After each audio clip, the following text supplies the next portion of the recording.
안녕하세요, 주관착한 리뷰입니다. 자, 오늘은 어떤 컨텐츠를 할까 고민을 하다가 여름이고 또 여름은 또 휴가의 계절 아니겠습니까? 그래서 요즘에 휴가로 해외여행 많이 가시잖아요. 그래서 해외여행 가서 쓸만한 상품들을 리뷰하려고 했는데 리뷰하기 전에 물건이 다 팔려버려갖고 리뷰를 못하게 됐습니다. 그래서 오늘 리뷰는 여기까지 하도록 하겠습니다.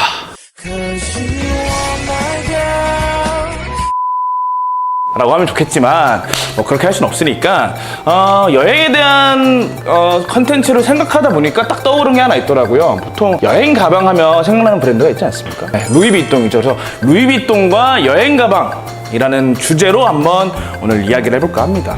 우선은 이 이야기를 시작하기 위해선 루이비통이 어떻게 브랜드를 시작했는지 이런 얘기들은 각설을 하고, 루이비통이 처음 브랜드를 오픈했을 때가 1850년대, 그러니까 19세기 중반이 되겠습니다. 루이비통이 처음 사업을 시작하면서부터 지금 판매하는 핸드백이나 의류 잡화를 했던 건 아닙니다.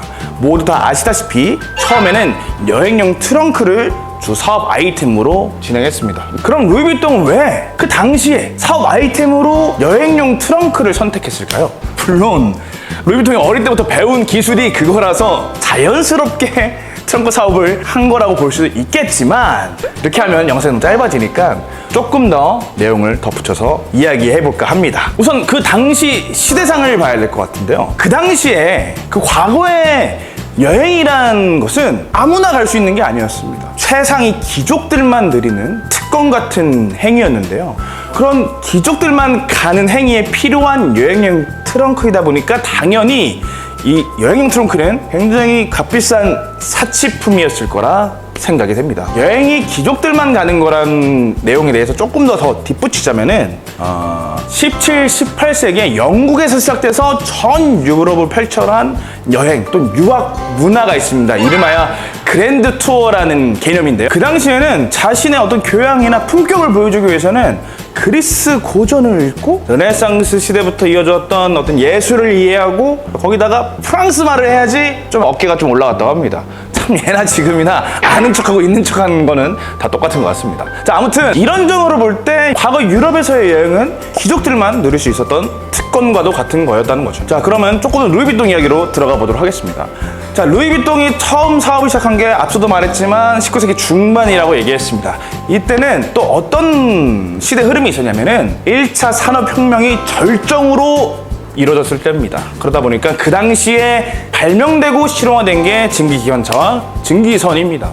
그래서 이런 이동수단의 발달이 발생하다 보니까 자연스럽게 여행의 발달로 이어지게 되는 거죠. 그러니까 과거에 그랜드 투어 같은 경우에는 최상위 귀족, 그 중에서도 젊은 남자들에게만 해당되는 것들이었는데, 이동수단의 발달로 인해 이제는 중산층들도 여행을 갈 수 있게 되면서 자연스럽게 여행이란 문화가 보급화되고 대중화되는 시점이 19세기 중반이 되겠습니다.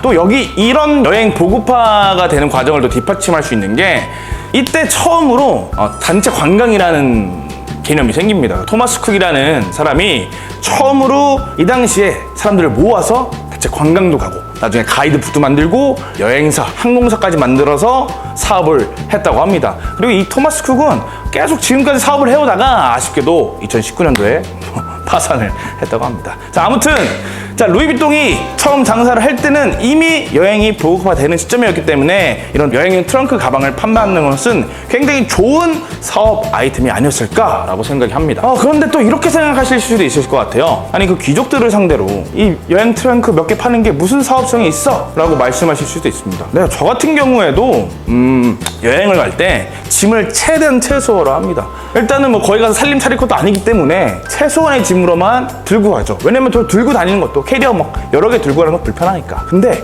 그때 시대는 지금 시대의 생각으로 바라보면 안 됩니다. 그 당시에 귀족들이 여행을 갈 때는, 그리고 여행지에 가서는 어떻게 생활하길 원했냐? 자기가 내 집에서 쓰던 거 그대로, 생활 양식을 그대로 가져와서 지내길 원했습니다. 그러니까 말이 여행이지 거의 이사 수준이었다는 거죠.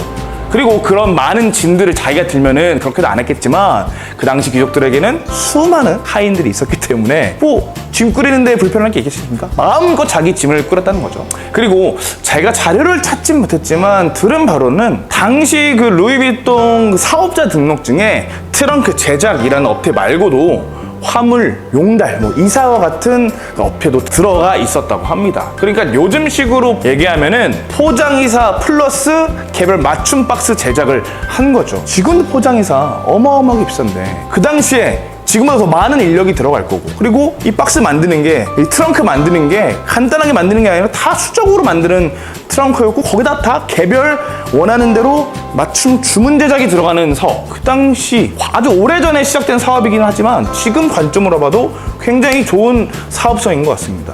이런 사업성에 대해서 조금 더 뒷받침해서 할 얘기가 뭐가 있냐면은, 구찌 창업자인 구찌오 구찌가 어렸을 때 청년 시절에 영국에 있는 사보이 호텔에서 벨보이를 했다고 합니다. 그때 벨보이를 하면서 느낀 게 뭐가 있냐면은, 자, 호텔에 귀족들이 놀러 오는데 그냥 자기 몸만 들어오는 게 아니라 자신의 짐을 명품 트렁크에 담아서 같이 들어온다는 거죠. 그런 것들을 보니까 청년의 구찌오 구찌 눈에는, 야, 저거 대박 아이템이다 라는 생각을 가지게 됐고, 그 생각을 가지고 나중에 구찌를 창업했다고 합니다.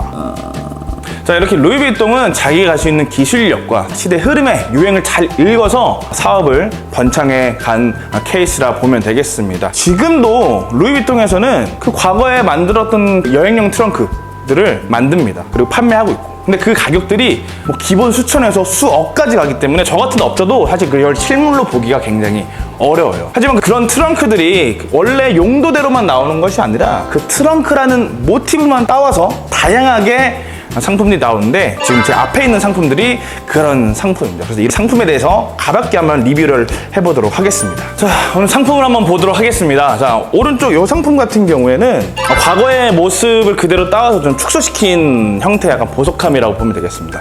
자, 이런 디자인에 대해서도 얘기해 볼 게 있는데, 자, 직사각형의 트렁크, 어떻게 보면 되게 당연하게 느껴질 수도 있겠지만, 원래 그 과거에 옛날에 유럽의 여행용 트렁크들은 우리가 해적 영화나 그런 데서 보면은 위가 약간 둥글게 돔처럼 생긴 보석 상자들을 많이 보셨을 거예요. 원래 그런 형태가 여행용 트렁크였다고 합니다. 그런데 그 위가 돔 형태니까 단점이 있죠. 물건을 쌓지 못한다는 거죠. 그래서 루이비통이 최초인지 모르겠지만 루이비통은 그런 단점을 보완해서 윗면을 플랫하게 해서 쉽게 적재할 수 있게끔 만들었다고 합니다. 그리고 이 루이비통 모노그램 패턴 같은 경우에도 원래는 이게 가장 먼저 나온 패턴이라고 생각할 수 있겠지만, 원래 이 패턴보다는 다미에 패턴, 정사각형의 다미에 패턴이 가장 먼저 나온 패턴이고, 이 모노그램 패턴은 루이비통이 죽고 그 2세인 조르주가 만들어낸 패턴이라고 합니다.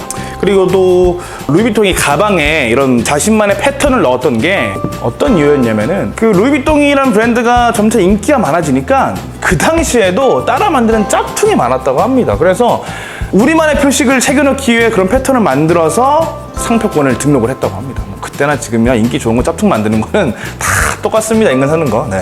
그리고 이런 잠금장치, 텀블러 버클이라고 불리는 이 잠금장치도 그 과거에서 만들어졌는데, 이건 왜 만들어졌냐? 유럽이 지금 유럽 여행 가면은 항상 말 많은 게 좀도둑참 많지 않겠습니까? 그럼 그때 유럽은 얼마나 더 많았겠어요. 그리고 또 귀족들이 사용하니까 얼마나 흠치려들을 하겠습니까? 그래서 그런 걸 막기 위해서 텀블러 버클을 만들었다 하고, 이 텀블러 버클은 지금은 이제 잠금장치를 넘어서서 어떤 루이비통의 상징적인 어떤 모티브로 자리 잡아서 여러 가방에 들어가는 버클이 되었습니다. 자, 그리고 얘 같은 경우에는 진짜 그 트렁크의 모티브만 따와서 재해석된 상품인데, 뿌띠드 말 라인입니다. 그래서 얘 같은 경우에는 이렇게 열어서 상품을 넣을 수 있고 크로스백으로 나온 상품입니다. 사실 트렁크 디자인의 상품들이 루이비통의 아이덴티티를 보여주고 이쁘고 멋있긴 하지만 사실 실용성과는 좀 상당히 거리가 좀 먼 단점이 있습니다. 하지만 항상 제가 강조하지만 명품을 실용성의 관점으로 바라보면 절대 안 된다는 점, 네, 그 점 생각해 주시고요. 그리고 이 가운데 상품 같은 경우에는 소프트 트렁크 라인인데 2020년도에 컬렉션에 올라갔던 라인입니다. 그래서 약간 좀 장난질을 많이 쳐놨어요. 일반 직사각형에서 좀 꾸부르트하게 만들어서 기존에 나오던 서포트 트렁크와 그리고 트렁크 모티브 상품들을 좀 약간 다른 느낌으로 만든 가방입니다. 그래서 이런 상품들은 그냥 루이비통을 처음 접하시는 분들보다는 좀 루이비통 많이 접하고 많이 가지고 계시는 분들이 추가로 가지고 있기 좋은 상품이 아닐까 싶습니다. 상품에 대한 자세한 궁금하신 것들은 영상으로 보시는 것보다 저희 쪽에 문의를 주시면 더 자세하고 친절하게 설명을 도와드리도록 하겠습니다. 네, 그래서 오늘은 저희가 루이비통과 여행 가방, 여행 트렁크에 대해서 얘기를 해봤는데 더 궁금하신 거나 알고 싶은 내용이 있으면 댓글로 남겨주시면 제가 그걸 주제로 영상을 한번 만들어 보도록 하겠습니다. 그럼 오늘 영상 여기까지 하고요. 저는 다음 주에 휴가를 갑니다. 안녕! 끝! 맞지?